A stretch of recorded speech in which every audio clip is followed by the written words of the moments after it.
अगर आप ऑस्ट्रेलिया में स्टडी कर रहे हो या फ्यूचर में प्लान कर रहे हो तो एक इम्पॉर्टेंट अपडेट आया है।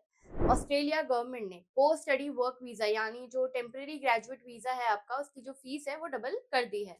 पहले ये जो फीस थी अराउंड $2300 की थी, लेकिन अब ये जो फीस है ये $4600 की हो गई है। और इस चेंज के बाद ऑस्ट्रेलिया का ग्रेजुएट वीजा दुनिया का सबसे expensive post study work visa बन गया है। तो आज की वीडियो में हम समझने वाले हैं कि क्या चेंजेस हुए हैं स्टूडेंट पर, इसका क्या इम्पैक्ट होने वाला है, और अप्लाई करने से पहले आपको क्या-क्या चीजें हैं जो ध्यान रखनी चाहिए। 1 मार्च 2026 से ऑस्ट्रेलिया ने टेम्परेरी ग्रेजुएट वीजा सब क्लास 485 की एप्लीकेशन फी जो है वो डबल कर दी है। अब अगर मैं इसको सिंपल वर्ड्स में आपको समझाऊं तो पहले जो फीस थी वो $2300 की थी, अब जो नई फीस है वो $4600 की है। हम ऑस्ट्रेलियन डॉलर्स में इसकी बात कर रहे हैं।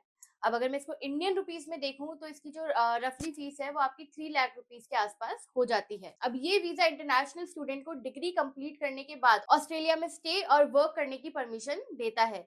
इसलिए ऑलमोस्ट हर स्टूडेंट जो ऑस्ट्रेलिया में स्टडी करता है वो ग्रेजुएशन के बाद 485 वीजा अप्लाई करता है। पोस्ट स्टडी वर्क वीजा का जो मेन पर्पस होता है वो ये है कि स्टूडेंट्स को ऑस्ट्रेलियन वर्क एक्सपीरियंस मिल जाए। अब इस वीजा पर स्टूडेंट्स जनरली 18 मंथ से 3 इयर्स तक ऑस्ट्रेलिया में काम कर सकते हैं। प्रोफेशनल एक्सपीरियंस भी वो गेन कर सकते हैं और फ्यूचर में पीआर पाथवे भी एक्सप्लोर कर सकते हैं। इसलिए वीजा स्टूडेंट्स के लिए सिर्फ स्टे नहीं बल्कि एक करियर बिल्डिंग अपॉर्चुनिटी भी होती है। अब यहाँ पे जब वीजा की जो फीस है वो डबल हो चुकी है, ऑब्वियसली आप पे फाइनेंशियल जो प्रेशर है वो भी इंक्रीज होगा। स्टूडेंट्स ऑलरेडी पे करते हैं हाई ट्यूशन फीस, वहाँ पे लिविंग एक्सपेंसेस आपके बहुत हाई हैं, हेल्थ इंश्योरेंस आपको पे करना पड़ता है, और अब साथ में आपको जो वीजा चार्जेस है वो भी काफी हाई पे करने पड़ेंगे। अब इस चेंजेस के बाद ऑस्ट्रेलिया का जो पोस्ट स्टडी वर्क वीजा है कनाडा और यूके से भी ज्यादा एक्सपेंसिव हो गया है।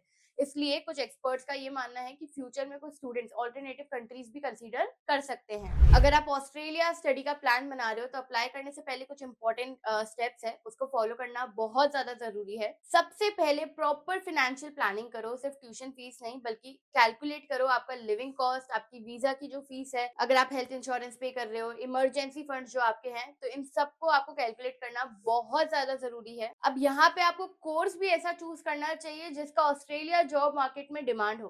जैसे कि एग्जाम्पल मैंने पहले भी इसके बारे में एक वीडियो बनाई कि कौन कौन से कोर्सेज आप जाके चूज कर सकते हो।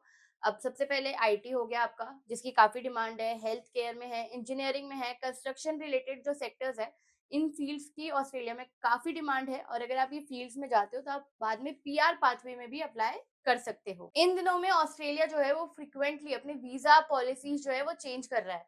इसलिए अप्लाई करने से पहले हमेशा लेटेस्ट वीजा रूल्स के बारे में जान लो, क्या आपके वर्क राइट्स है और आपके पीआर पाथवेज क्या हैं। अगर आप सेटल होने का सोच रहे हो तो ये सारी चीजें चेक करना काफी इंपॉर्टेंट है। इमिग्रेशन अथॉरिटीज अब स्टूडेंट्स का जो जेन्युइन स्टूडेंट क्राइटेरिया है वो केयरफुली एवेल्युएट करते हैं। इसलिए आपका जो स्टडी प्लान है वो बहुत क्लियर होना चाहिए, आपको क्लैरिटी होनी चाहिए, आपके पास डॉक्यूमेंट्स प्रॉपर होने चाहिए, आपके पास जो भी इंफॉर्मेशन है वो जेन्युइन होनी चाहिए, और साथ ही में आपके इंटेंशन भी काफी जेन्युइन होने चाहिए। अब ये सारी चीजें बहुत इंपॉर्टेंट है अगर आप ऑस्ट्रेलिया अप्लाई करने का प्लान कर रहे हो। ये अपडेट आपके लिए काफी इंपॉर्टेंट है जिससे कि आप आगे चूज कर पाओ आपको ऑस्ट्रेलिया जाना है अपनी आगे की पढ़ाई के लिए। इसके सिवा आपको कोई भी डाउट है आप मुझसे कमेंट सेक्शन में पूछ सकते हो या डायरेक्टली भी कॉन्टैक्ट कर सकते हो। कैसे करोगे? डिस्क्रिप्शन में फॉर्म लिंक है उसे फिल करो या डायरेक्टली भी आप कॉल कर सकते हो। और हाँ, अगर आपको ये वीडियो हेल्पफुल लगा तो चैनल को लाइक शेयर और सब्सक्राइब जरूर कर देना। इसी के साथ मिलते हैं अगली वीडियो में, तब तक के लिए थैंक यू सो मच।